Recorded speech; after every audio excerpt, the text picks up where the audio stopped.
ವೇದಿಕೆ ಮೇಲಿರ್ತಕ್ಕಂಥ ಜನಪ್ರಿಯ ಶಾಸಕರೇ ಹಾಗೂ ವೇದಿಕೆ ಮೇಲೆ ಎಲ್ಲ ನಮ್ಮ ತಹಸೀಲ್ದಾರ್ ಮೇಡಮ್ ಎಲ್ಲ ಅಧಿಕಾರಿ ವರ್ಗದವರು ಹಾಗೂ ಮುಂದೆ ಇರತಕ್ಕಂಥ ಎಲ್ಲ ನನ್ನ ಸಹೋದರರೇ ಸಹೋದರಿಯರೇ ಅಣ್ಣ ತಮ್ಮಂದರೆ ಅಕ್ಕಂದಿರೆ ಅಧಿಕಾರಿ ವರ್ಗದವರೇ ಮಾಧ್ಯಮ ಮಿತ್ರರು, ಇವತ್ತು ಬಾಬಾ ಸಾಹೇಬ್ ಅವರ 135ನೇ ಜಯಂತಿ. ಇವತ್ತು ಇನ್ನೂ ಮಾತಾಡೋರು ಸುಮಾರು ಜನ ಇದ್ದಾರೆ, ವಿಚಾರಗಳ ಬಗ್ಗೆ ಅವ್ರು ಮಾತಾಡ್ತಾರೆ. ಮೊದಲನೇದಾಗಿ ಇಲ್ಲಿ ಈ ಒಂದು ಕೆಲವು ವಿಚಾರಗಳನ್ನು ಆಮೇಲೆ ಮಾತಾಡ್ತೀನಿ. ಅಂಬೇಡ್ಕರ್ ಜಯಂತಿ ಯಾಕೆ ನಾವು ಜಯಂತಿಯನ್ನು ಆಚರಣೆ ಮಾಡಬೇಕು ಅನ್ನೋ ಒಂದು ವಿಚಾರ ಬಂದಿಲ್ಲ. ಅಂಬೇಡ್ಕರ್ ಇಲ್ಲ ಅಂದರೆ ಇವತ್ತು ಯಾರೂ ನಾವಿಲ್ಲ, ಈ ಭಾರತ ದೇಶದಲ್ಲಿ ನಾವ್ಯಾರೂ ಇಲ್ಲ.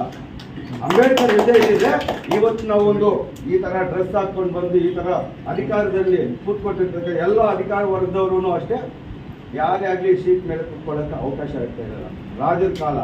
ರಾಜರ ಕಾಲದಿಂದ ನಾವು ಒಂದು ವೈಜ್ಞಾನಿಕವಾಗಿ ಒಂದು ಅಧಿಕಾರಿ ವರ್ಗಕ್ಕೆ ಬರಬೇಕಾದ್ರೆ ಸಂವಿಧಾನ, ಸಂವಿಧಾನ ಆ ಸಂವಿಧಾನ ಬರೆದುಕೊಟ್ಟಂಥ ಮಹಾನುಭಾವ ಡಾಕ್ಟರ್ BR ಅಂಬೇಡ್ಕರ್ ಅವ್ರನ್ನ ನೆನೆಸ್ಕೊಂಡಿರೋ ದಿನಾನೇ ಇಲ್ಲ.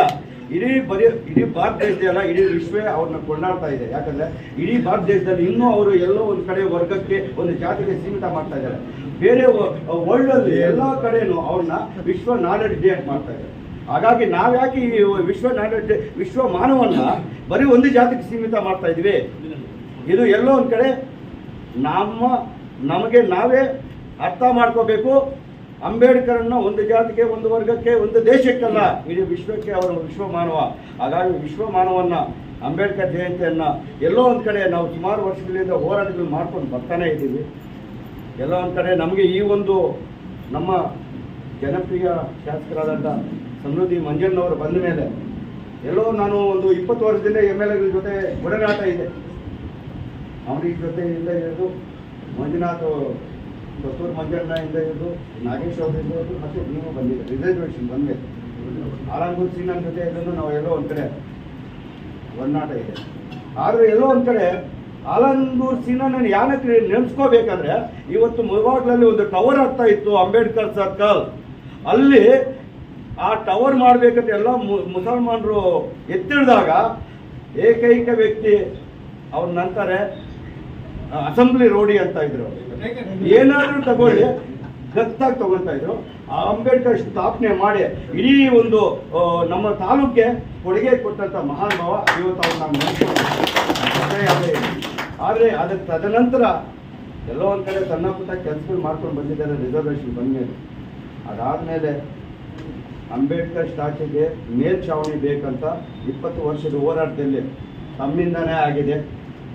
ಹಾಗಾಗಿ ಅದು ಒಂದೇ ಅಲ್ಲ, ಬಜಾರ್ ರಸ್ತೆ 40 ವರ್ಷಗಳಿಂದ ಇಲ್ಲೆಲ್ಲ ನನ್ನ ಮಿತ್ರರಿಗೆ ಗೊತ್ತಾಗಿದೆ, ಎಲ್ರಿಗೂ ಗೊತ್ತು. 48 ವರ್ಷದಿಂದ ಬಜಾರ್ ರಸ್ತೆ ಅಂಬೇಡ್ಕರ್ ಬಜಾರ್ ರಸ್ತೆ ಅಂತಿತ್ತು, ಆದರೆ ಇದುವರೆಗೂ ಇಂಪ್ಲಿಮೆಂಟೇ ಇರಲಿಲ್ಲ. ಅದನ್ನು ಪಾಂಪ್ಲೆಟ್ ಪ್ರತಿ ಕಾರ್ಯಕ್ರಮಕ್ಕೆ ತಹಸೀಲ್ದಾರ್ ಮೇಡಮ್ ಅವ್ರಿಗೂ ಕಮಿಷನರ್ ಅವ್ರಿಗೂ ಇರಲಿಲ್ಲ. ಪಾಪ ಎಲ್ರಿಗೂ ಇಂಟಿಮೇಷನ್ ಮಾಡ್ಕೊಂಡೇ ಬರ್ತಾ ಇದೆ.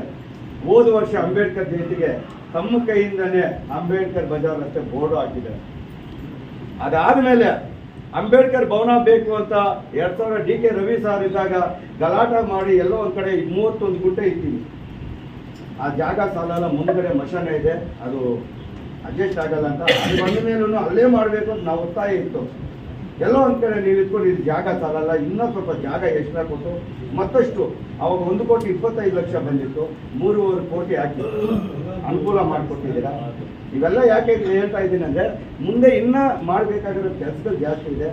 ಅಂಬೇಡ್ಕರ್ ಜಯಂತಿಯನ್ನು ನಾವು ಮಾಡಿದ್ದೀವಿ. ನೆಕ್ಸ್ಟ್ ಅಂಬೇಡ್ಕರ್ ಜಯಂತಿ ಮಾಡಿದಾಗ ದಯವಿಟ್ಟು ಸ್ವಲ್ಪ ನಾನು ಹೇಳಿದ್ನಲ್ಲ, ಎಲ್ಲ ಸರ್ಕಾರಿ ಇಲಾಖೆ ಅಧಿಕಾರಿಗಳಿಂದ ಮಾಹಿತಿ ಪಡೆದು ಏನೇನು ದಲಿತ ವರ್ಗಕ್ಕೆ ಫಲಾನುಭವಿಗಳಿಗೆ ಏನೇನು ಸವಲತ್ತು ಸಿಗುತ್ತೋ ಆ ಒಂದು ಅಂಬೇಡ್ಕರ್ ಜಯಂತಿ ವೇದಿಕೆಯಲ್ಲಿ ತಾವು ಅದನ್ನು ಪೂರ್ಣಗೊಳಿಸಬೇಕು. ಅಂಬೇಡ್ಕರ್ ಆಚಾರ ವಿಚಾರ ಮತ್ತು ಅವರು ಏನು ಬಡವರ ಬಗ್ಗೆ ಕಾಳಜಿ ಇತ್ತು ಆ ಕಾಳಜಿಯನ್ನು ತಾವು ಅಂಬೇಡ್ಕರ್ ಕಟ್ಟ ಅಭಿಮಾನಿಯಾಗಿ ತಾವು ಮಾಡಬೇಕಂತ ನಾನು ಕೋರ್ಕೊತ ನಿಮಗೆ ಧನ್ಯವಾದಗಳು ಹೇಳ್ತಾ ಇಷ್ಟು ಮಾತಾಡೋಕ್ಕೆ ಅವಕಾಶ ಕೊಟ್ಟ ತಮ್ಮೆಲ್ಲರಿಗೂ ಅನಿಸ್ತಾ ನನ್ನ 2 ಮಾತುಗಳಿಗೆ ಎಲ್ಲರಿಗೂ ಭೀಮ ವಂದನೆಗಳು.